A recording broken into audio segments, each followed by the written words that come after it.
Oke, so welcome MMU pertama untuk nasabah JUCAG ya. Nah, jadi konsepnya bakal berbeda. Kita tetap bakal review monthly secara Januari gimana dan prediksi Februari. Cuma gue ada ubah sedikit cara pembacaannya gitu. Oke. Ya, kayak biasa sebelum mulai tolong mention di Instagram kalian untuk promosiin, bantu promosi. Ini gue juga udah ubah bio gue jadi AO243 ya. Udah bukan kayak kemarin lagi. Ini masih ada, lupa hapus, nggak apa-apa. Oke, nah prediksi gue bulan lalu ya, bulan lalu prediksi gue adalah dia bisa break support IHSG 6480 kemarin, tapi ternyata penurunannya kurang dalam. Ya, ini nggak sesuai prediksi. Menurut gue prediksinya harusnya bisa turun lebih dalam, tapi ternyata sampai sini doang ya kemarin. Terus sudah rebound lagi. Ya, nggak sesuai ekspektasi karena gue pribadi lebih prefer IHSG turun dulu. Karena kalau bisa turun lebih dalam, sebenarnya lebih bagus. Untuk naiknya lebih ringan. Oke. Dan yang terjadi adalah, dia sempat turun sampai ke level supportnya, sekitar 6.500. Ya. Tapi langsung mulai rebound lagi. Jadi overall IHSG secara bulan Januari ya, 10 hari naik, 11 hari merah. 10 hari hijau, 11 hari merah. Overall masih plus 0,82%. Ya masih oke. Cuma ya memang dengan kondisi begini, kemungkinan IHSG masih nggak kuat. Oke. Cuma gue perhatiin Februari ada kemungkinan IHSG ini mulai menarik nih, mulai rebound. Pasukan waktu 2 hari ini merah, gue bilang kemungkinan besok IHSG rebound. Ya benar, 3 hari rebound. Hari ini merah lagi. Ya. Nah, yang menarik dari sini adalah kita perhatiin net foreign buy ya selama 1 bulan 7,24 T, yang berarti asing udah masuk 7 T. Ya. Oke, ini bukan pasar nego atau pasar apa, ini pasar regular. Jadi ini sebenarnya kondisi yang lumayan menarik untuk IHSG, karena kalau kita perhatiin, memang IHSG itu atau saham Indonesia itu cenderung dipengaruhi oleh asing.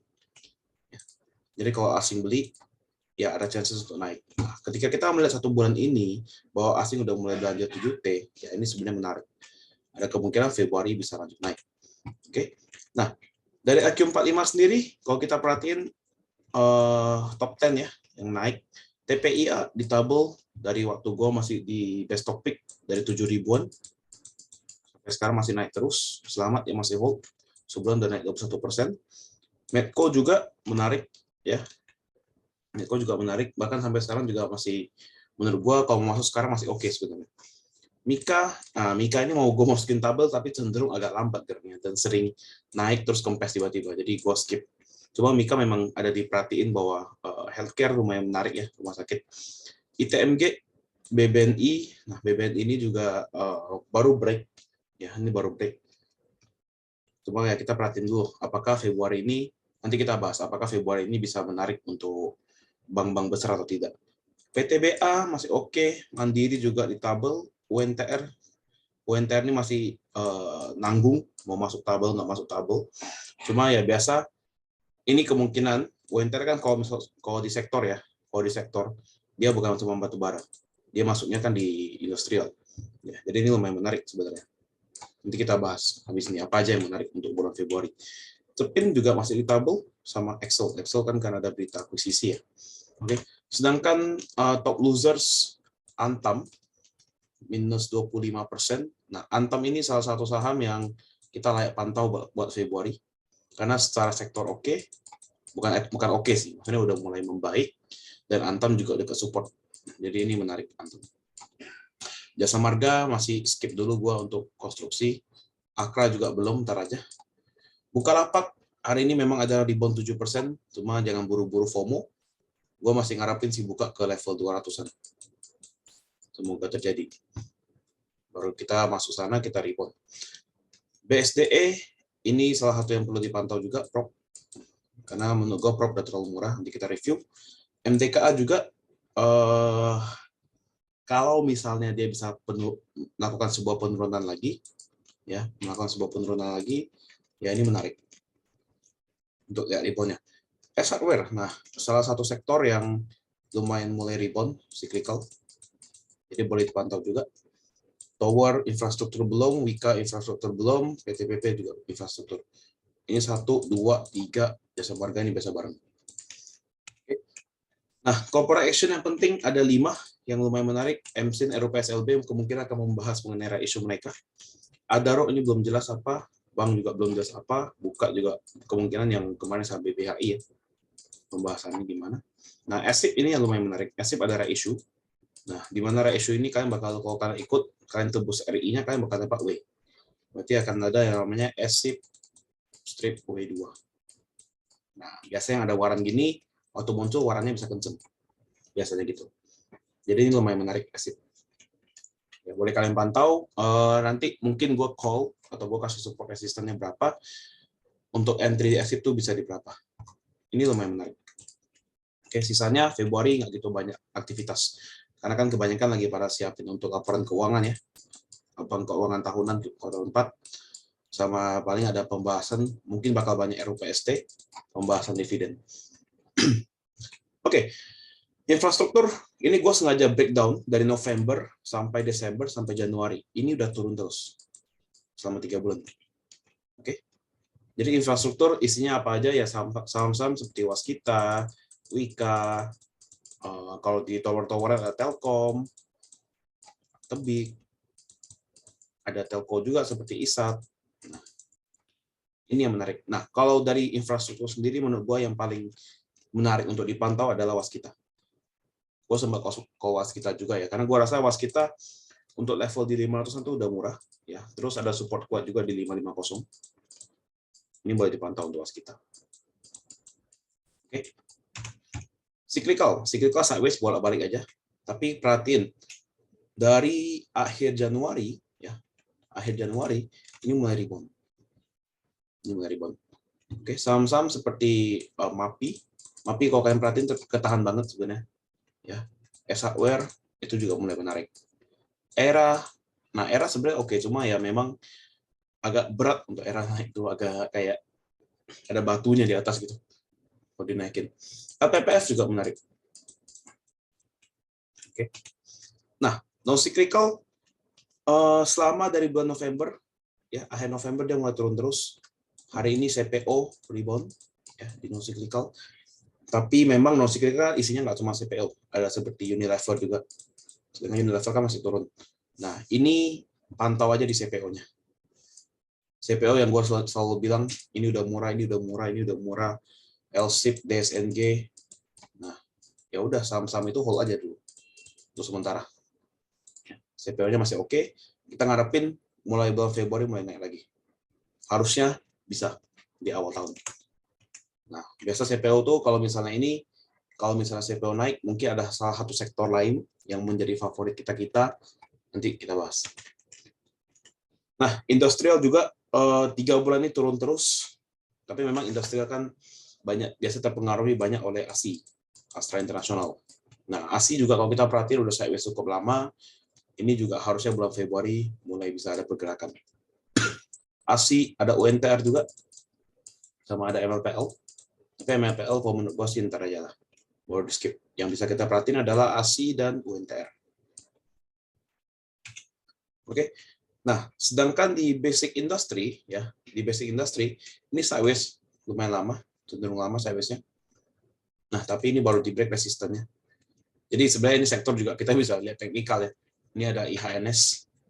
Oke, jadi ya kemungkinan ini bisa mulai jalan. Oke, saham-saham kertas kita harapin bisa mulai jalan lagi, INKP, Tekim. Tapi basic ini lagi terpengaruh sama saham-saham lain sebenarnya yang kurang ternama. Cuma kalau kita perhatiin ya ada kemungkinan kalau kalian pernah ikut kelas gue pernah bilang bahwa INKP Tekim atau sektor-sektor kertas ya, kertas-kertasan atau yang daur ulang itu ada salah satu sektor yang menarik. Ya. Saham-saham lucunya seperti ya Aldo juga ada di tabel atau Innov itu juga menarik. Tapi Innov agak tipis lotnya. Oke, teknologi. Sektor yang mungkin kalian bisa skip dulu sampai bulan Maret.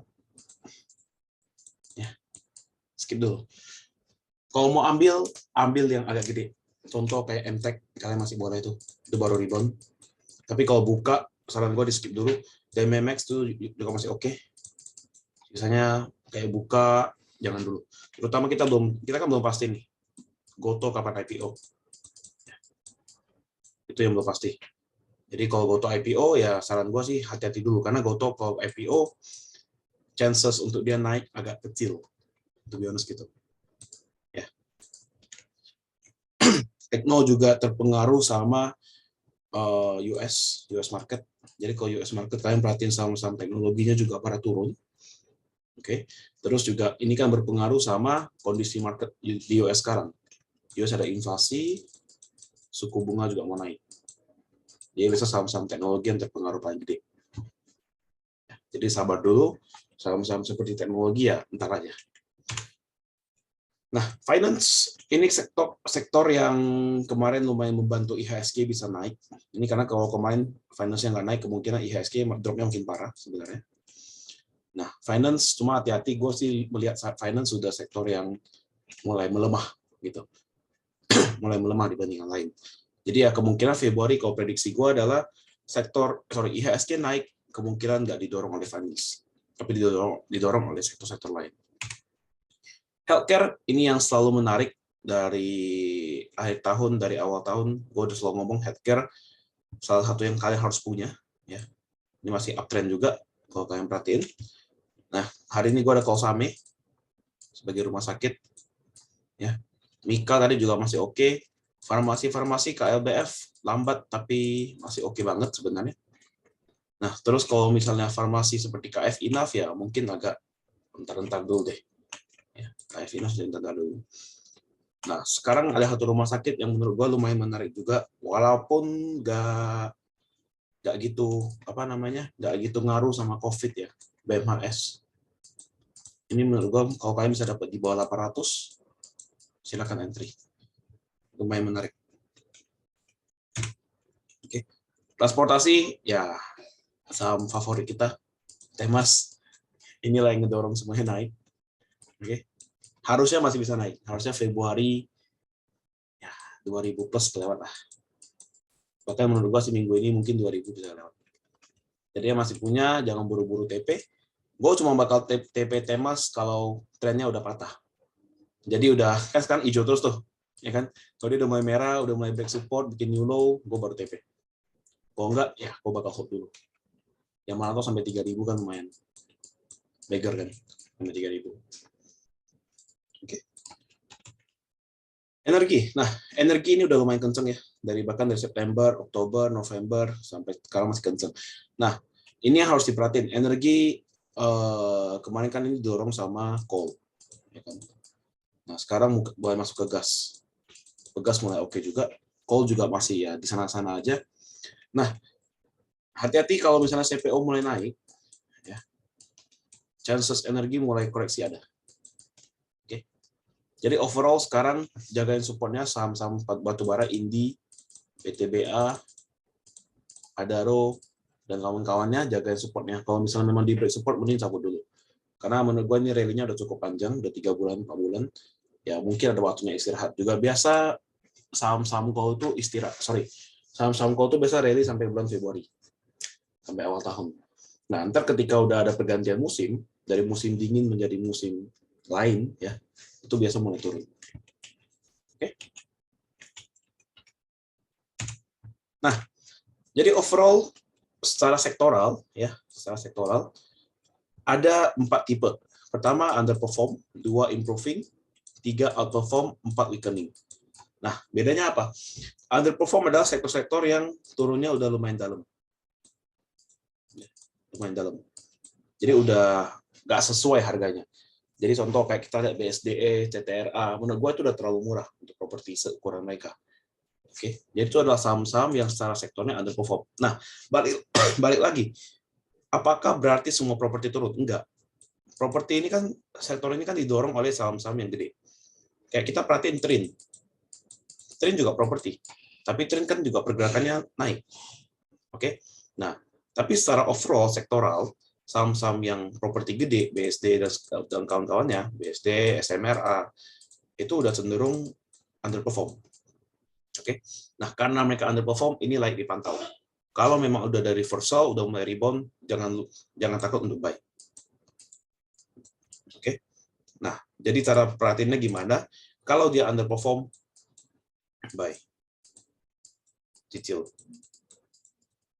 Nah, kemarin kan no cyclical CPO tuh underperform. Makanya gue call terus LC buy, LC buy, LC buy sampai hari Jumat gue masih call LC buy, DSNG. Nah, itu karena underperform. Bulan ini mungkin gue bakal gencar di properti. Tapi kita perhatiin market, gue bakal perhatiin teknikal. Kalau teknikal mulai rebound, ya jangan takut untuk buy. Oke? Teknologi ini juga sama. Perhatiin kalau misalnya gue udah mulai call tekno, itu biasa menarik. Cuma kan bedanya gini, tekno itu masih tercampur dengan beda-bedanya industri. Kayak contoh Bukalapak, dia e-commerce. Oke? Sedangkan kalau MTech, dia campuran. Dia ada bisnis ini, bisnis itu. Kalau misalnya kayak MTDL, dia jualan komputer. Jadi beda bisnis, walaupun satu teknologi, tapi berbeda bisnis. Tapi kalau properti kan udah jelas. Kalau nggak mall, housing residence, kalau nggak kawasan industri. Paling 3 itu aja. Oke.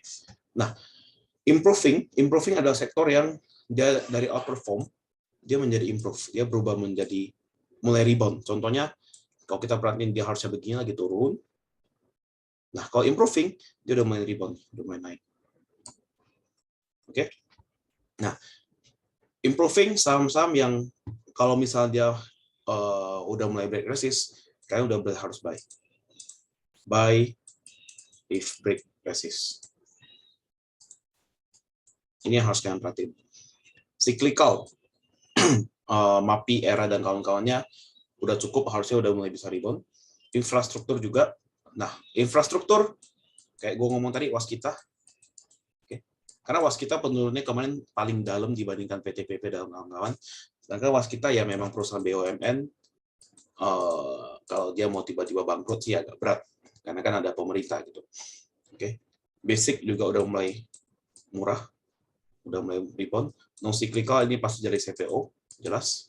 Dan industrial masuk ke ASI ataupun UNTR. Nah, MLPL, worry gue adalah MLPL tuh ada right issue di 500 kan. Ya kalau misalnya dia nggak naik sih, right issue-nya nggak laku. Cuman kalau kita perhatiin kasus MPPA kemarin, right issue di atas, nggak dinaikin juga. Gitu. Oke. Nah, saham-saham yang outperform, ini yang berarti udah naiknya lumayan kenceng. Nah, yang ini, 3 ini, mau masuk silakan, tapi hati-hati. Karena cenderung udah jauh. Kayak transportasi, kayak gue ngomong, didorong oleh Temas. Apakah Temas masih boleh masuk? Ya, boleh-boleh aja kalau merah. Kayak hari ini kan tadi ada yang tanya kan, masih boleh masuk Temas nggak? Boleh masuk aja, udah lagi merah. Di sekitar 1.800-an. Masuk aja. Kan tadi gue di TH juga ngomong, gue tambah. Gue masuk lagi Temas. Kenapa? Ya, kelihatan cara mainnya. Biasa, sesi 1 merah, ada masa-masa tiba-tiba hijau. Ya, hari ini closing 2 hijau 2%. Lumayan. Oke. Energi, Pegas dan kawan-kawan. Oke. Coal masih oke juga, cuma ya hati-hati takutnya udah di peak ya, karena udah masa-masa awal tahun, perubahan musim udah mau dimulai. Oke. Terus healthcare ya pasti bakal outperform terus tahun ini karena kan memang kasus COVID nggak selesai, Omicron juga bertambah. So healthcare kalau misalnya ya setidaknya pegang salah satu lah. Kalau currently kan gue lagi di Same, ya lagi di Same. Oke. Sama kemarin gue call juga DGNS, tapi ini yang ikut kelas DGNS ini juga menarik. DGNS, PRDA, lab ginian ini pasti menarik. Karena lab ginian kan pasti bakal dibutuhkan untuk yang ngecek kasus COVID kan. Oke. Nah, weakening. Maksudnya weakening adalah dia dari outperform mulai menurun, mulai melemah. Oke, yaitu finance. Karena finance kalau kalian perhatiin secara sektor, nah ini sebenarnya udah naik lumayan kenceng. Dari sini ke sini. Memang waktu closing agak di sini turun. Cuma ya takutnya ini mulai pelemahan. Karena dia dari high, dia ke low, dia bikin lower low. Sorry, lower high. Nah, kalau dia bisa tembus ke lower low, ya hati-hati. Gitu. Makanya gue nggak gitu berani call saham-saham kayak BBNI, BMRI, ya mungkin skip aja. Kalau mau kita main yang versi lebih kecil, yang kalian mungkin beberapa dapat BBKP. Karena BBKP udah mulai bottoming juga. BNBA juga lumayan menarik. Bank-bank yang lebih kecil. BBHI itu lumayan menarik juga. Oke. So overall memang kita masih mencari, gue masih merasa gini, gue masih melihat gini. Bank-bank besar kemungkinan masih bakal kalah performanya dengan bank-bank yang OTW ke digital. Ya. OTW ke digital. Jadi ya bank-bank seperti BBKP yang baru muncul pasti bikin bank digital ya kenceng wajar gitu. BNBA juga yang baru transformasi wajar kenceng. BBHI juga. Nah, bank-bank mini lainnya ada AGRS. Ini kalau secara teknikal juga menarik. Oke. Bahkan di level sekarang 160-an menurut gua masih oke untuk masuk. Ya, mungkin bakal gua call dalam hari Rabu atau hari Kamis. AGRS. Ya, menarik juga AGRS. Terus bank-bank mini lainnya ya kita tunggu ada reversal lah. Amar juga reversal hari ini. Tapi belum confirm, kita tunggu aja. Ya, so overall ya kalau kalian mau masuk bank mini ini AGRS. Oke. Nah, prediksi untuk Februari. Oke. Februari sekarang kita perhatiin IHSG ada sebuah pattern yang namanya ascending triangle. Ya, ascending triangle biasa atasnya lurus, bawahnya mulai naik. Kita perhatiin memang IHSG kalau secara tren ya kita ngomong ini uptrend, iya, tapi nggak juga. Kenapa? At least low-nya dia nggak bikin lower low. Higher low, higher low, higher low, higher low. Oke. Nah, prediksi gue Februari IHSG mulai rebound, karena kita perhatiin udah kelamaan IHSG sideways. Ya, kalau nggak rebound sekarang, adanya bahaya. Kalau IHSG Februari nggak rebound, masih nggak bisa break resist, yang ada IHSG bisa koreksi dalam. Sudah gitu. Oke. Nah, jadi sekarang kan hari ini tanggal 31 ya. 31 ya. Oke. Berarti kan besok libur. Besok market libur ya BTW ya. Jadi jangan nggak usah bangun pagi-pagi untuk perhatiin market. Oke. Tanggal 2, bulan 2 sampai tanggal 4 ada kemungkinan IHSG koreksi dulu ke 6.600. Oke. Setelah tanggal 4 baru IHSG pelan-pelan rebound sampai tanggal 16. Nah, tanggal 16 ini ada sebuah resist ya. Sorry, IHSG itu ada sebuah resist di 6670. Oke. Resist kecil aja. Kalau bisa di break, gua rasa IHSG bisa ngetes kembali resisten kuatnya di 6750. Oke. Kita ngarepin Februari bisa di break. Kalau bisa di break ya enak marketnya. Oke, lebih ringan. Nah, kalau IHSG ini bisa di break, ya udah, nggak usah takut untuk HK sana sini. HK LQ45 terutama.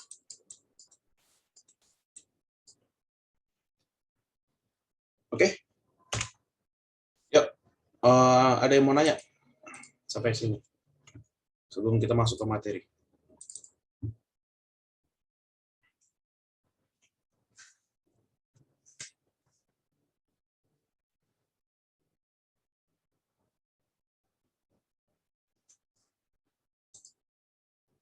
Silakan yang mau nanya.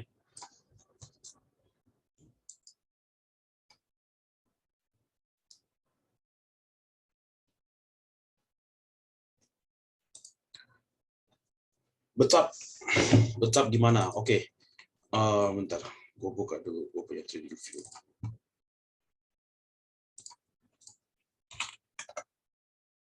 Oke, Betap sendiri sebenarnya gini ya. Kalau kalian perhatiin saham-sahamnya, oke, di saham itu kan ada satu grup ya.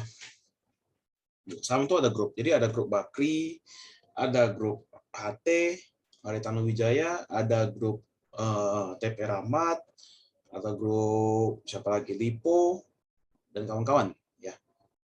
Memang sekarang lagi masa-masa permainannya grup HT. Kalau kalian perhatiin Betap juga dari Gocap sampai 100, ya ini oke sebenarnya.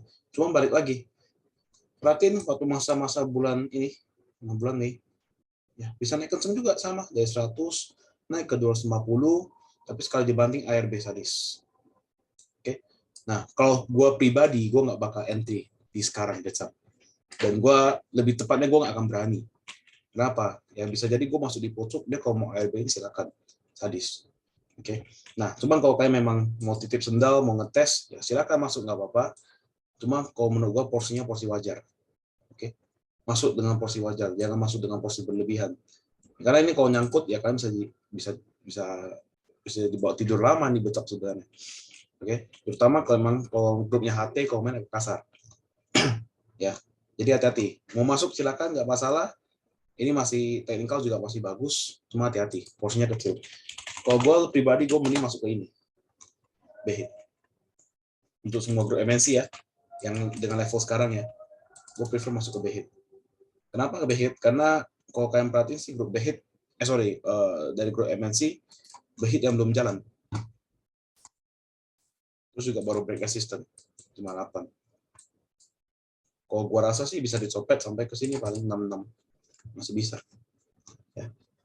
Kalau mau aman ya, kalau mau aman. Kalian perhatiin yang lain, IPTV. IPTV juga ada concern, 135. Hari ini udah 2 hari mau arah. Ya kan? Terus BABP. BABP kalau misalnya dia nggak bisa tembus EMA 20, ya belum menarik. Tapi kalau tembus ya oke. Terus M-Sky. Ini M-Sky terlalu tipis. Saran gua jangan. Ini tipis banget, ini free float cuma 0,0%. Ya. Jadi sih gue pribadi sih gue bakal prefer Behit sih dibanding yang lain. Ya. Ini juga menarik, ini kalau start technical menarik nih. MNCN, MNCN ya oke lah, MNCN tuh masih kejaga sih di sini. 825, selama di atas 825 masih oke. Cuma gini, MNCN kan secara ukuran tuh lebih besar dibanding yang lain, ya kan. Jadi mungkin lebih berat. Untuk topet-topet sih lebih berat. Denar, oke Denar. Nih, Denar kalau kalian mau kumpulin di level segini.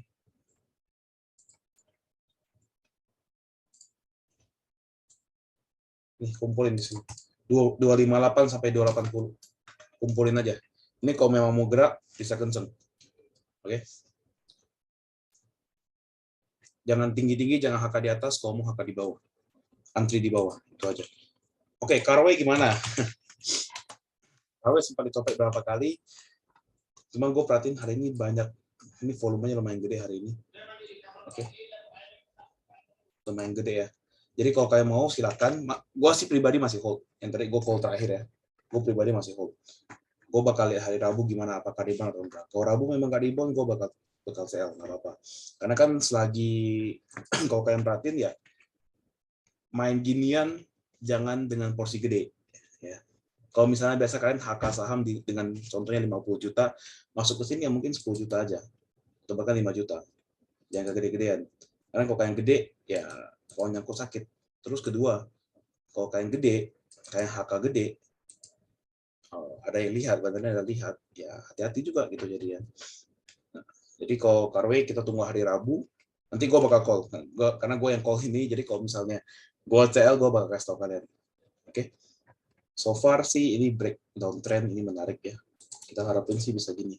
Ya ini pagi pasti open di bawah, karena dia ARB ya. Kita harapin bisa rebound lagi. Oke, Bino. Nah, Bino, oke, support 138 ya. Ini di break supportnya. Ini kan masa akumulasi. Ini sideways-nya lumayan lama nih masa akumulasi. Oke, jadi kalau misalnya ini perhatiin hari Rabu kalau nggak rebound, cabut. Ya, karena dia bikin euro. Kalau nggak rebound ya. Ini gue belum cek juga siapa yang akumulasi, siapa yang buang hari ini. Kalau yang buang, yang akumulasi kemarin sih bahaya juga. Gitu.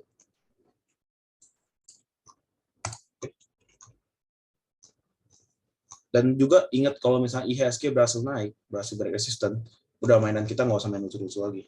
Main yang gede-gede aja, main jelas.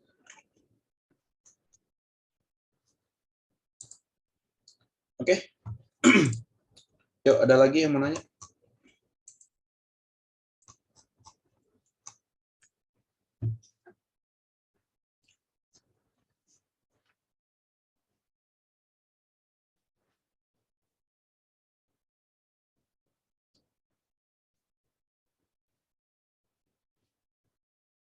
Ayam-ayam gimana kok prospek Februari? Oke. Java masih sideways bolak-balik ya. Kelihatan.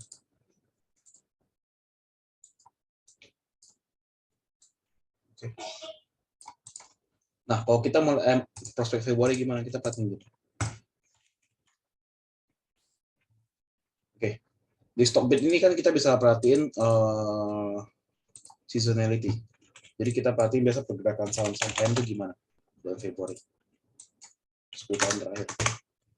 Ya, 10 tahun terakhir ya rata-rata merah. Ayam-ayaman. Oke. Rata-rata Januari hijau. Dan bahkan 2022 juga berhasil hijau. Gitu.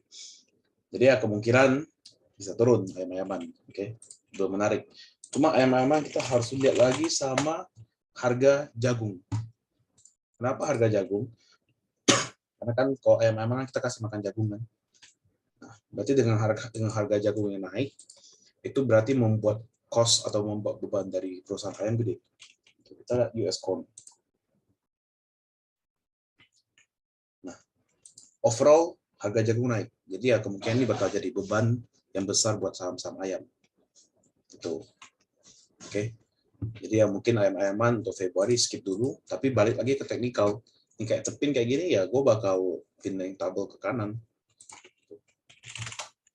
Java juga, jadi ayam-ayaman sih mungkin gue skip dulu terlebih dahulu untuk sekarang.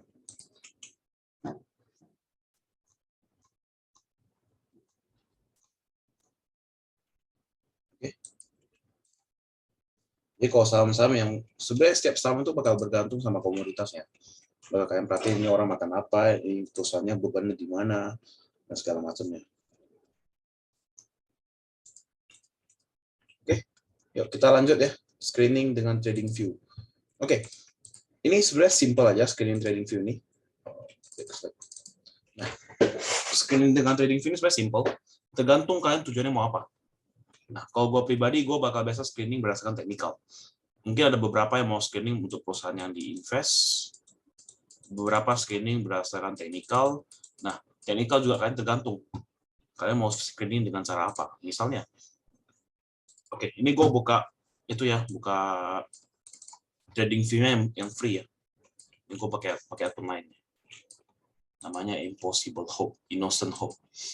Ini palsu. Maksudnya ini bukan palsu, ini kayak free punya. Jadi yang kalian nggak subscribe ke trading view pun bisa pakai sebenarnya. Oke, masuk ke stock screener. Oke. Nah, nanti waktu awal, ini gua refresh. Waktu awal, kalian bakal masuk ke market US. Awalnya tuh bakal begini. Oke. Nah, kalian harus ganti negaranya, ganti menjadi Indonesia. Apply. Nah, dia bakal kategorikan berdasarkan market cap terbesar. Oke, market cap terbesar di Indonesia adalah BCA 900T. Oke, tapi kan kita nggak mau cari saham dengan market cap besar kan, karena kan saham yang market cap-nya besar cenderung agak susah untuk naik, ya kan? Nah, maka itu kita ganti. Kita pertama buka filter, ya ini udah jelas ya, kita buka common stock aja. Tapi ini juga jarang keluar karena di Indonesia ETF-nya agak kurang. Oke, nah balik kalian mau filter berdasarkan yang market cap-nya berapa. Oke, dia ada pilihan. Jadi mau 2T ke atas. Oke, kalau kalian mau cari saham-saham yang bisa gerak kencang, pindahin ke 2T. Kalau 2T ke atas cenderung udah bakal agak sulit. Oke. Volumenya ya udah nggak apa-apa, biarin aja. Karena nanti gue kasih lihat gimana cara gunainnya. Oke, nah terus ini kan ada yang dividen, ada evaluasi dan segala macamnya. Oke, pertama kita contohin buat orang yang mau invest dulu ya. Buat invest ya udah market cap-nya gede nggak apa-apa. Gede market cap, boleh mau invest. Oke, pertama misalnya kita mau lihat berdasarkan dividen. Nah, dividen yield-nya kan ada kelihatan nih 1%, 2%. Kita tekan. Nah, muncullah Hexa yang 25%, Elpin 14% dan segala macamnya. Nah, di sini harus hati-hati, jangan sampai terjebak. Kalian perhatiin Hexa 25%. Oke, kita beli di RTI. Hexa. Ini di HP juga bisa lihat ya, cuma karena gue show di sini. Lebih gampang. Oke. Nah, Hexa kenapa bisa 25%? Karena kalian perhatiin di sini, DPS 0,0839 dan DPR 183%. Yang berarti apa? Pada tahun 2020, Hexa mempunyai cash yang berlebih. Uang kasnya berlebihan. Nah, karena uang kasnya berlebihan, dia bisa membagikan dividen lebih gede, lebih besar daripada pendapatan yang mereka dapatkan. Pendapatannya 0,045, tapi dia bisa bagi 0,0839. Nah, berarti kan dia sisanya tuh ambil dari cash, ya kan, dia kebayang cash. Oke. Nah, kalau situasinya begini, apakah berarti tahun depan bakal 100% lagi? Nggak tentu. Kenapa ya? Cash-nya bisa berkurang terus kalau dia begini terus. Jadi kita nggak bisa expect bahwa Hexa tahun depan bakal di 183%. Oke. Nah, contoh ya, jadi gimana lihatnya? Ya kita anggapan aja, tahun depan Hexa hanya bagi 80%. Anggapan gitu. Anggapan dia nggak mau bagi cash terlalu besar, dia nggak mau bagi terlalu besar dari cash lagi. Oke. Nah, terus kita buka kalkulator.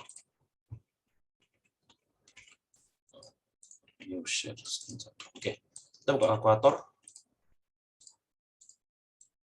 Berarti anggapan dia bagi 0,06176. Nah, ini kan pendapatan dia kan, di kuartal 4 kan, 0,0176. Dia bagi 80%.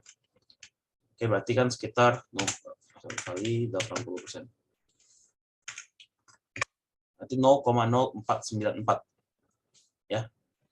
0,0494. Oke, anggapan kita belanja Hexa di harga sekarang. Berarti Hexa harga sekarang adalah 4770 bagi 4770. Oke, kali 100. Sorry. 10%. Nah, berarti kemungkinan besar kalau misalnya dia bagi 80%, DPR-nya adalah 10%.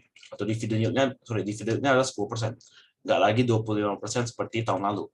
Sama juga dengan kita lihat misalnya Alpine. Alpine ini juga setahu gua baginya agak gede nih, dari cash.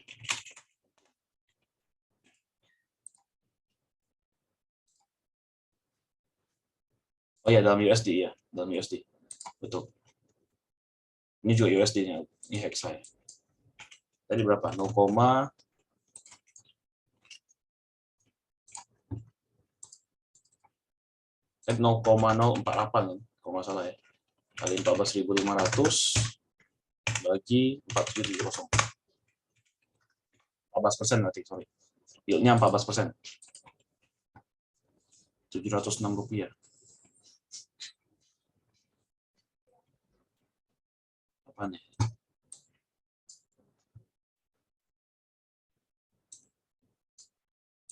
Oke.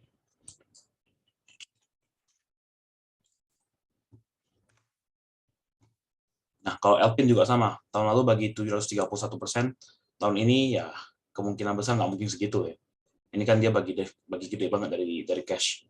Jadi ya menurut gua kalau sama untuk ambil dividen, Alpine skip, yang diambil. AMAG. Nah, ini masih agak lumayan oke. 238%. Nah, tapi cash-nya udah minus. Jadi kemungkinan tahun depan ya antara possible bagi dividen, tapi ya kemungkinan kan nggak bakal bagi gede juga. Jadi skip. MBAP. Nah, ini MBAP yang kemungkinan agak bakal stabil karena batu bara. Batu bara juga pasti profitnya bakal gede tahun ini. Ya, terutama ini MBAP juga boleh kalian pantau, ini juga kalau inter dividen lumayan gede harusnya. Oke. Jadi carilah yang sebenarnya dia bagi dividen tuh nggak terlalu gede. Ini kan 149% dia bagi oke. Tahun depan ya kemungkinan anggaplah dia bagi 100% atau 90%. Itu juga masih lumayan oke. Berarti kan kira-kira ya. Itu 0,05308 kali 14.500. Oke. Anggaplah dia bagi 90%. 692 ya. Bagi sama harga sekarang 3.500. Ini. Oke.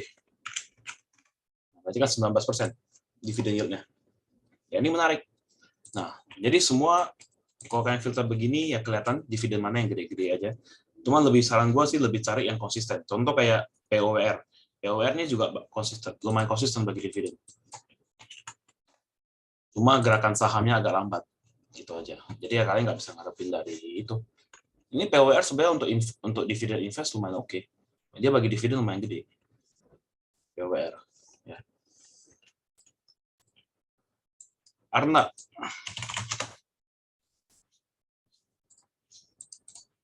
Oke, Arna juga oke. Nih, dia bagi dividen rutin terus. Nih tahun depan juga harusnya baginya lumayan gede. 3,53% ya setara deposito lah kira-kira. Cuma sebenarnya kalau kamu mau dividen, yang paling menarik menurut gue tahun depan adalah Indi. Indi yang bisa lumayan menarik sebenarnya. Ini harusnya kuartal 4 bisa naik. Harusnya. Dan kalau dia positif, kemungkinan dia bisa bagi dividen. Oke. Recording hari ini ada di-share ke YouTube bulan ntar. Timing belinya kira-kira bulan berapa dari asumsi RUPS? Contoh ya.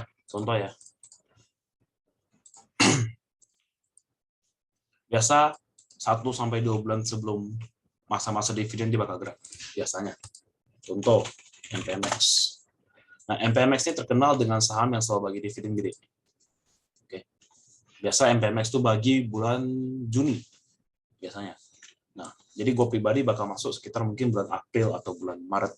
Tapi balik lagi ke teknikal. Kalau teknikal udah mulai break, jangan lupa untuk masuk. Itu aja. Ya, ini 970 kalau bisa riba menarik. Kalau nggak tunggu dia 910, dia mulai reversal, kita boleh masuk lagi. Kalian perhatiin tahun lalu, MPMX itu kan dari Oktober nih mulai naik nih. Udah mulai kenceng nih sampai Januari. Sampai Desember kan. Koreksi, sideways lama, dari April gegas sampai bulan Juni. Ya, dari 500 naik sampai ke 800. Nah, ya kita ngarepin pattern yang sama nih. Dari dia turun, ini kan lagi downtrend nih jelas nih. Lagi downtrend. Jelas lagi downtrend kan. Nah, kalau dia udah mulai break, ya udah kita mulai masuk aja. Pasti gue call. Kalau saham-saham gini gue pasti call. Kenapa? Karena dividennya gede. Jadi ya nggak perlu takut. Kayak Adaro kemarin ya, kita berani masuk aja. Kalau masuk di 1.700 kemarin bareng sama gue di 1.700 ya kita dapat dividennya pun nggak takut gitu. Dapat dividen yang gede 6%, Pak. Kalau dari 1.700 9% kalau nggak salah. Dapat dividennya enak, sahamnya masih naik. Jadi ambil momentumnya aja. Ambil momentumnya.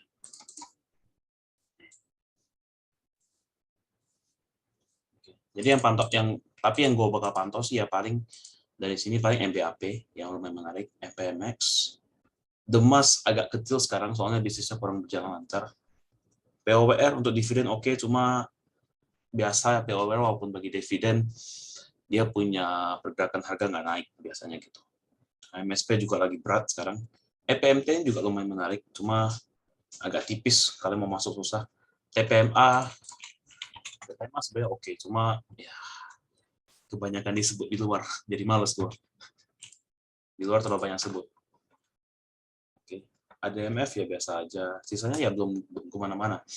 Ini BJTM juga untuk growth investing lumayan bagus, konsisten BJTM. Jadi kalau kalian mau invest tahan lama, BJTM salah satu yang lumayan menarik menurut gue. Oke. Jadi ini untuk yang invest. Ini untuk yang invest ya berarti. Oke. Nah, bagaimana kalau misalnya kalian lihat secara valuasi? Nah, valuasi ini kan gue sering bilang, valuasi, to be honest, gue nggak gitu percaya sama valuasi. Kenapa? Terutama di market Indo. Karena market Indo valuasi yang tepat adalah valuasi yang dibikin oleh bandar. Itu kepercayaan gue pribadi ya. Kalian nggak mau percaya nggak apa-apa. Karena ada yang nggak percaya. Ya, kalau gue pribadi, gue percayanya gitu. Valuasi yang tepat adalah valuasi yang dibikin oleh bandar. Karena market Indonesia perlu dana gede untuk gerakin. Mereka nggak pakai retail. Nggak kayak saham-saham di US. Saham US yang naikin retail. Kalau kalian pernah ingat kasus GameStop, itu yang naikin totally beneran retail. Ya. Kalau di Indonesia, kalau retail doang yang naikin, diguyur sama yang dana gede. Ya. Jadi, ini valuasi kalian boleh lihat kayak PI yang murah silakan. Aisyah murah, iya Aisyah sebenarnya mudah bener Aisyah. Multiplikal juga. Cuma ya takutnya karena murah jadi murahan. Gitu. Boleh murah tapi jangan murahan. LPPS, Diva. Nah, kalau yang benar-benar secara valuasi murah itu Saratoga. Saratoga tuh benar-benar murah. Kalau kayak mau ngomong murah, Saratoga murah. Palm murah. Soci murah. ITMA biasa aja, NRG jangan, PNLF sering jebakan, BMTR juga jebakan, ya gitu-gitu aja paling, nggak banyak. ISSP itu bagus, ISSP juga murah. Jadi ya kalau evaluasi, ya kalian boleh evaluasi itu murah silakan. Tapi kalau bisa perhatiin juga dulu, apakah perusahaannya jelas atau enggak. Kalau kayak asalkan sekarang bisnisnya udah berubah tuh, jualan snack, jadi ya udah oke. Indikator saham itu murah atau murahan apa? Gue nggak mau jelekin perusahaannya, tapi gue kasih contoh aja ya.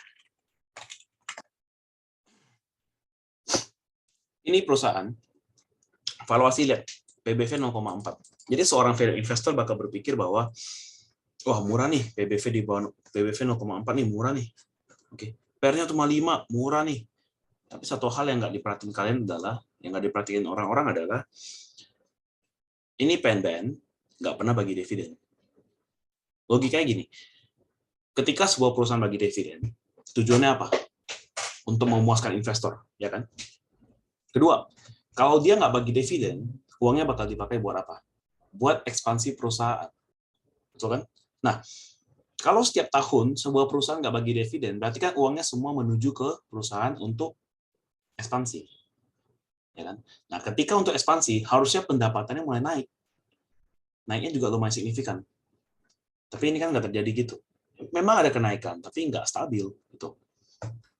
Nggak stabil. Kalau gue jadi mereka, gue nggak bagi dividen, ya apa yang bakal gue lakukan? Pertama, dividen lu dipotong pajak 10% kalau tarik, ya kan? Kita kena pajak dividen 10% kalau kita nggak investasikan ulang. Nah, apa yang bakal gue lakukan? Yang bakal gue lakukan adalah, ini direksi-direksi yang punya owner, gue naikin gaji 10 kali. Oh, kebanyakan deh, 3 kali, 2 kali. Gampang. Gue nggak perlu dividen. Gitu. WLTJ. Nah, ini bagus nggak? Bagus. Kenapa nggak bagi dividen? Padahal profitable terus. Ya bisa jadi. Ini kan perusahaan keluarga. Ini perusahaan keluarga. Ya, shareholder-nya Sabana ini. Direksinya Sabana ini. Sama orang. Daripada gue bagi dividen, gue harus bagi ke masyarakat 24%. Paling gampang gimana? Udah, gue naikin aja gaji gue. Hati-hati. Gitu. Jadi ya murah. Yang benar-benar murah adalah ketika sebuah perusahaan itu memang ada value-nya, dan memang secara harga belum naik, itu yang murah. Contoh Saratoga ini salah satu murah. Kalau kalian berani hold lama, ya siap-siap panen aja. Dan kalian sendiri tahu ownernya Saratoga siapa? Bukan orang sembarangan, orang yang benar-benar peduli. Gitu. Ya.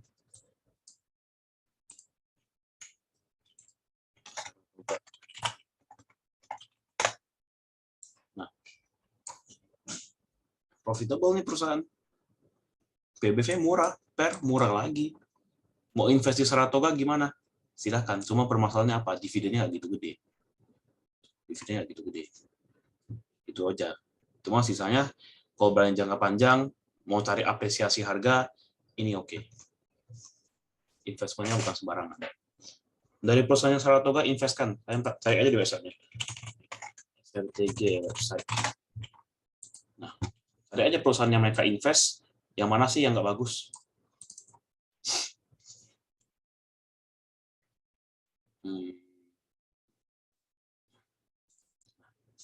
Our portfolio. Kalian perhatiin portfolio Saratoga. Oke. Construction, NRCA. Ya, NRCA agak kurang karena bisnisnya konstruksi. Agak kurang. Tapi juga Saratoga di NRCA cuma pegang 5%. Nih, oh, udah naik 7%. Itu. Nah, NRCA ini juga punya SSIA. SSIA secara perusahaan agak kurang bagus. Nih. Masyarakatnya udah 72%. Jadi agak bahaya. Oke, ini anggaplah sebuah portfolio dari Saratoga yang kurang bagus ya. Nah, MPMX bagus, sehat. Adaro, Palm bagus.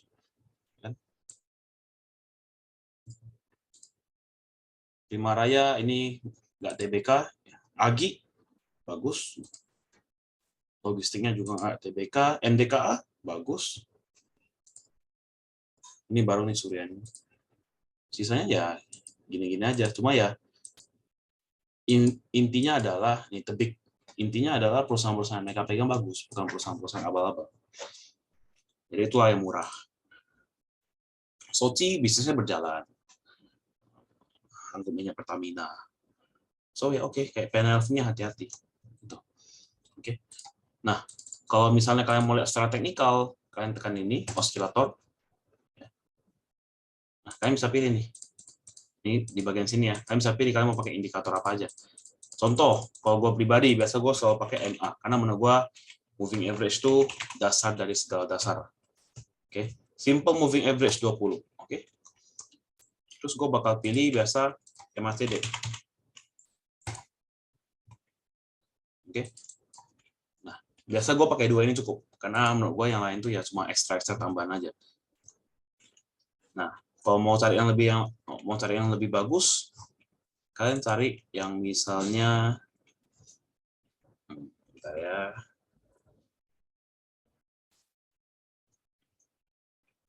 Nah, tadi return on equity. Return on equity.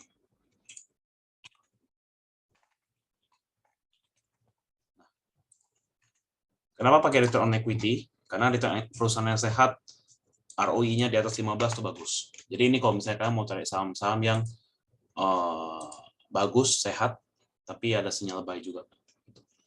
Cuma ya kalau misalnya mau technical doang ya nggak usah pakai return on equity. Kalian bisa mungkin tambahin volume.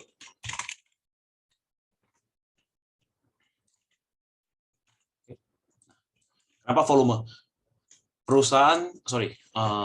Pergerakan harga yang naik dengan volume yang bagus, itu bagus.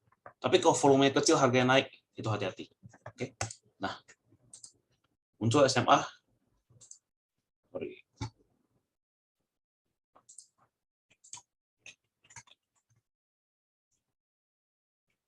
Kemarin ya. Moving average rating. Nah. Oke. Nah, di sini muncul apa aja yang sinyal buy nih? Strong buy, SEMA. Tapi kan MACD belum muncul karena kan baru IPO tuh SEMA.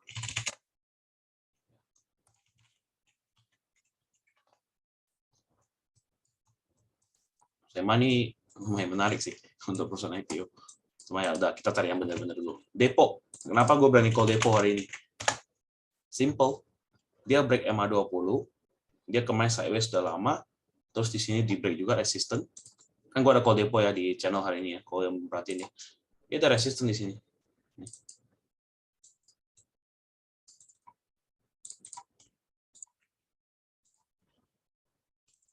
Ada resistant, break MA20, volume gede, MACD naik. Makanya gue berani call Depo kemarin. Oke, dapat satu nih. Yang setara sinyal moving average naik, MACD juga sinyal naik. Kayak Gosco. Gosco juga ya kita perhatiin MACD belum cross. Ini kalau udah naik ke atas ya ini menarik, bisa jadi sinyal buy. Nah, biasanya ya gue perhatiin ini. Gue cari mana yang ini buy, mana yang buy. BPTR juga menarik sebenarnya. Menarik. Sebenarnya balik lagi, kalau mau dibanting lebih sadis. ADCP. Oh belum, IPO itu Adi Komuter. Gue sih kurang tertarik dengan perusahaan IPO dari BUMN. Gue kurang tertarik. BUMN susah naik biasa rata-rata. Indi kok kuartal 3 masih minus lumayan ya, padahal harga call udah naik. Gue belum baca laporan keuangannya, cuma harusnya ada sesuatu yang mungkin bukan karena harga IP, bukan karena harga call. Cuma gue belum buka aja laporan keuangannya. Nanti gue cek ya. DSNG strong buy, ini udah kita call, udah materi udah mulai naik, udah kenceng nih. Ini 600 nih yang tantangan terberat DSNG. Ini DSNG kalau nggak break 600-nya agak susah nih. Dijaga banget di sini. Apalagi CMPP belum, makanya baru itu. BPII ya kemungkinan ada tipis nih, Pak. Ini terlalu tipis lah. Terlalu tipis.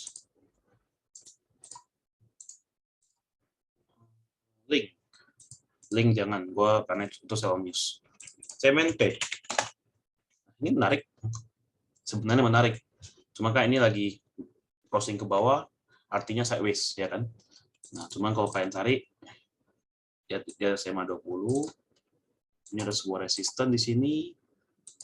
Nah, ini pantau. Ini kalau dia break 1700, buy. Ya, buy. BBNI. Oke, bank sebenarnya oke.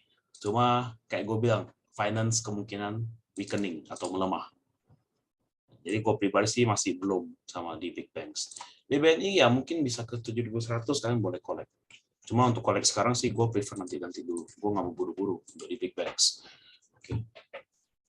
Nah, udah balik lagi. Kalau misalnya kalian mau cari yang berdasarkan market cap-nya gede. Oke, kalian cari yang market cap-nya mungkin sampai ke 2T. Sorry. Market cap-nya 2T ke atas. Oke. Nah, mau cari saham-saham yang gede. Apa aja nih yang lagi sinyal buy? Mandiri. Unilever belum. BNI, Bian, Sepin, UNTR. Nah, UNTR ini menarik nih. Ini udah mulai naik ke atas, di atas EMA 20 juga. Ya, kalian boleh buy on weakness di sini. Di EMA 20-nya. 22.800, silakan.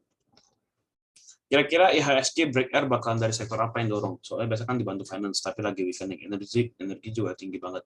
Apakah healthcare? Healthcare agak jarang untuk menopang IHSG naik. Kalau menurut gua, bisa jadi dari infrastruktur. Infrastruktur sama industrial bisa, tapi agak kurang karena kan industrial sahamnya nggak banyak. Ya. Jadi kalau kita lihat di sini, nah probability-nya menurut gua yang bisa bantu naikin adalah infrastruktur. Ya mungkin dari tower-toweran. Kalau dari Telkom possible sih. Telkom sama ISAT. Udah lama nggak naik tuh ISAT. Ya, mungkin dari sini. Cuma belum pasti yang mana ya, karena propnya gue lagi nunggu konstruksi beneran rebound. Non cyclical juga bisa bantu, dan basic. Ini juga agak tanda tanya, ini masih kurang. Ini prediksi gue aja, ini prediksi gue. Karena menurut gue finance-nya agak kurang kuat. Mungkin ya, perhatiin kayak misalnya era ini juga udah mulai bottoming sih era sebenarnya. Mulai menarik, ini juga udah mulai golden cross. Ini era kalau bisa closing di atas 550 hari ini, sebenarnya cakep sinyal buy sebenarnya. Cuma karena terlalu sering PHP aja orang jadi mungkin agak rada males.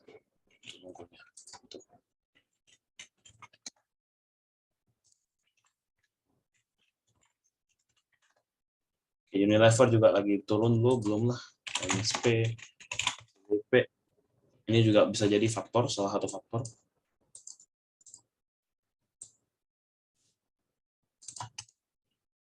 Kalau bisa break, ini perhatian ini lumayan menarik loh. Volumenya lumayan gede CBP. Energi, gue nggak bilang itu bakal turun bulan ini ya. Cuman gue bilang energi udah lumayan tinggi. Masih bisa naik nggak? Bisa. Masih bisa. Kan perhatian Indi masih lumayan-lumayan juga sebenarnya. Masih oke, masih lumayan, masih bisa naik sebenarnya. Enggak juga masih bisa naik. Cuma balik lagi, jangan expect dia bakal naik kenceng terus gitu. Harus mulai siap-siap. Kalau dia mulai break support, jangan HK lagi gitu. Kalau menurut gua sih jangan HK di level sekarang. Kalau mau HK dekat support. Screen-nya masih di materi nggak ya?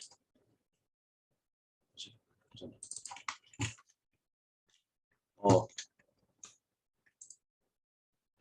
ya, yeah. Udah balik.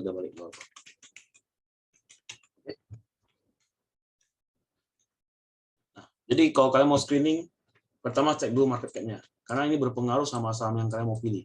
Kalau kalian mau pilih yang kecil, cari yang market cap kecil. Oke, indikator tergantung kalian pakai indikator apa. Kalau gue kan biasa pakai pakai MACD. Ya.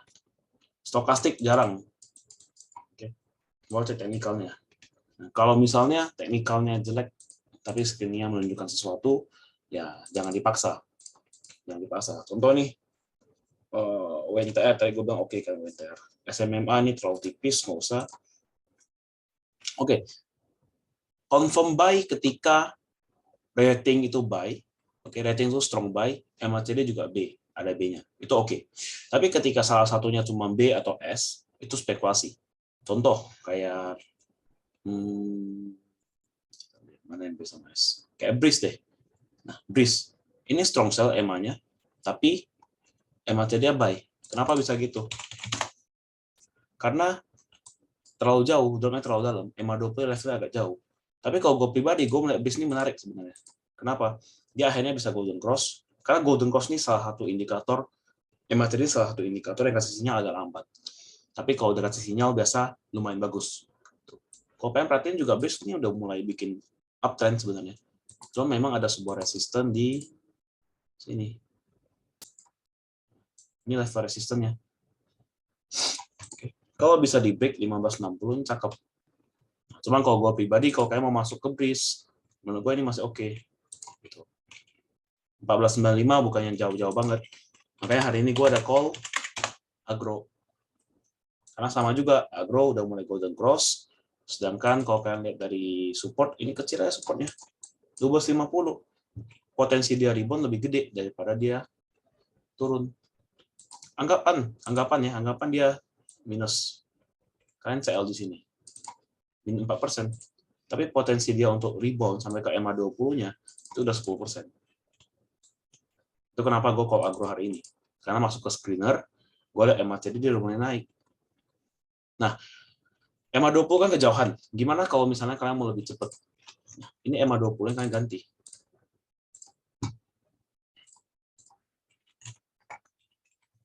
Ganti ke MA5. Supaya sinyalnya lebih cepat. Terus ganti ke moving average rating.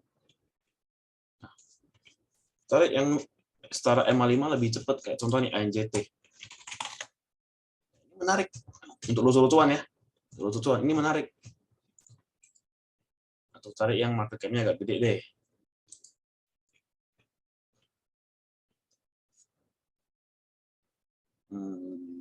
Kita perhatiin. Tower TCPI. TCPI agak lambat lah. Nah, AMRT deh. Kan sideways nih. Nah, tapi udah mulai break. Jadi kalau mau tunggu dia retrace sampai ke bawah, sampai ke MA20 baru masuk lagi. Atau enggak, cari misalnya kayak MSIN udah oke, Mika, Pegas. Nih kayak agro nih. Secara MA5 dia strong sell, tapi MACD udah mulai buy. Ini kita bisa spekulasi. BANK juga sama. Udah break belum? Belum, tapi udah mulai ini. Udah mulai golden cross. MACD udah mulai hadap ke atas. Ini ada potensi untuk dia rebound. Ya udah kita jaga di bawah sini. Jangan sampai dia bikin low di bawah 2160. Mau buy boleh nggak? Boleh-boleh aja. Menarik kok ini, bank-bank ini udah mulai bottoming semua rata-rata. Nah, BDMN, kenapa gue berani call hari ini? Ya, break MA20. Break MA20. Terus MACD juga udah mulai hadap ke atas. Ya, ada potensi untuk rebound, apalagi kalau dia bisa break di level 2450, enak nih harusnya. Bisa ke 26. Oke. Nah, jadi screening ini walaupun kalian udah ketemu screeningnya sama apa, jangan terjebak sama angkanya. Balik lagi ke teknikalnya. Bingung gimana teknikalnya, nonton video gua yang basic technical. Nonton itu.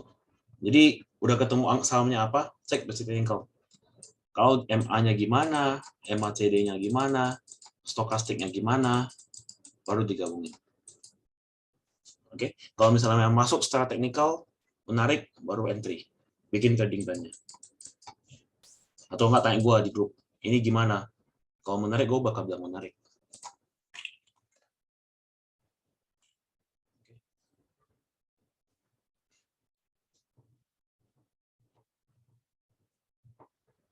Oke, ada yang mau nanya?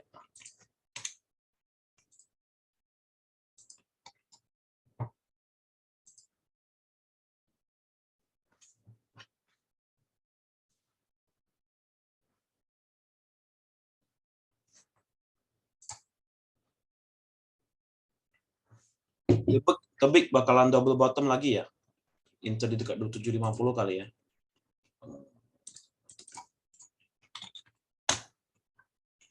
Bisa, kalau bisa dapat 2750 bagus. Ini bahkan kalau 2750 udah jadi triple bottom. Menarik, boleh. Nah, cuma hati-hati nih. Ini udah mulai, apa namanya, emang dia udah mulai get close lagi. Jadi kalau mau ya memang, kalau beneran mau masuk ke tebik, beneran tunggu di bawah 28. Nggak di atas itu. Oke, 28 ke bawah baru oke. Di sana baru risiko kecil. Kier sedang sideways. Break 540 ada potensi nggak? Potensi banget, gampang. Ini nggak susah breaknya. Bisa, bisa. Pasti bisa, yakin gue. Kalau kayak gini mah nggak susah lah untuk dia break. Sama-sama kayak Kier. Sepi. Sepi. Gue tanya dia berapa orang sih teman-teman lu yang bahas soal Kier? Nggak banyak pasti. Ini saham sepi. Gampang dia mau naik. BHAT. Nah, ini juga sepi nih. Rapi banget naiknya kan. 575 ke 995, cuma kan lama waktunya. Juli, setengah tahun. Cat juga sama, mau break bisa. Cuma yang kemungkinan dia bakal pelan-pelan juga naik. Mungkin ya dia bakal, kalau gue gambarin ya, dia bisa begini. Sampai ujungnya baru naik. Bisa juga. Ini mau naikin waktu 3 bulan bisa juga. TPIA ada apa? TPIA juga saham sepi. Yang bahas dikit. Kalian perhatiin deh, nggak ada yang ngomongin TPIA sama sekali kan. TPIA gue cuma masukin tabel pas tuh ke yang masih di trader yang udah lama ya. Gue masukin tabel, udah tinggal aja, nggak pernah ada yang bahas. Orang luar nggak pernah ada yang bahas. Gitu. Better anti di apa, Kier? Kalau mau 500. Dapat under 500 lebih bagus. Cuma gue pribadi gue nggak masuk Kier. Ngapain? Lambat. Lambatnya keterlaluan bahkan. Terlalu lambat. Dan potensi upside-nya nggak gede. Kalau dia lambat tapi bisa sekali naik 20%, 30%, oke. Cuma ini yang paling naik berapa persen sih? Paling cuma 3-4%, 5%. Daripada masuk TPI ya mending daripada masuknya mending masuk Temas. Yang jelas naik lebih cepat gitu.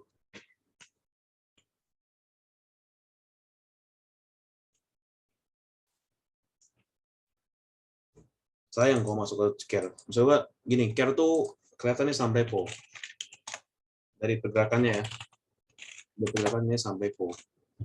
Berarti kan kalau repo itu kan ada yang jaminin utang pakai sahamnya. Nah, jadi ya biasa yang jaminin utang gini kan gak geraknya kenceng.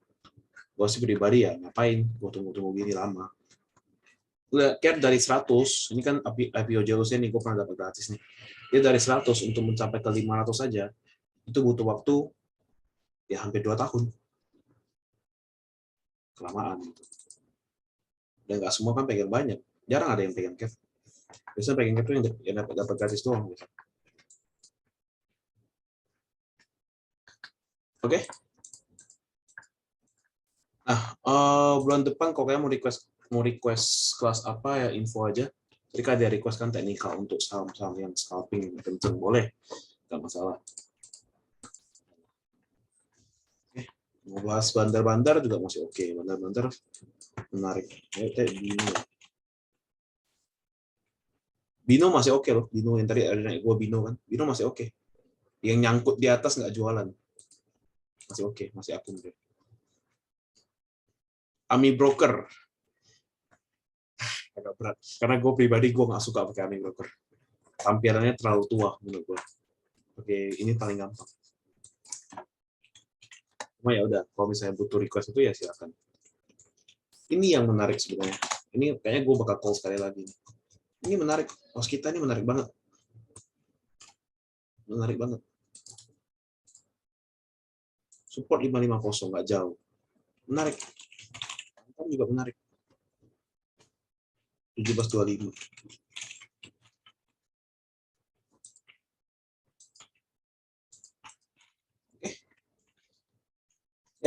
Itu aja untuk hari ini ya. Kalau misalnya ntar recordingnya agak malaman, gue baru upload ya. Habis makan dulu.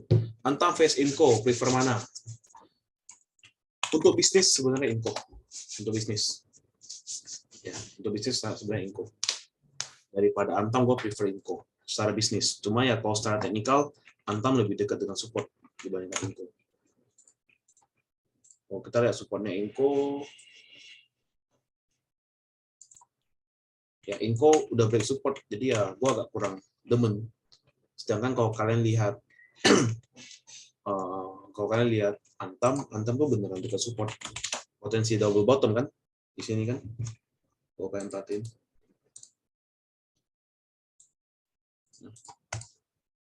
Untuk sekarang sih jadi Antam dulu, gitu. Oke, Happy Chinese New Year buat yang ngerayain. Semoga cuan selalu tahun ini terutama. Oke, thank you semua.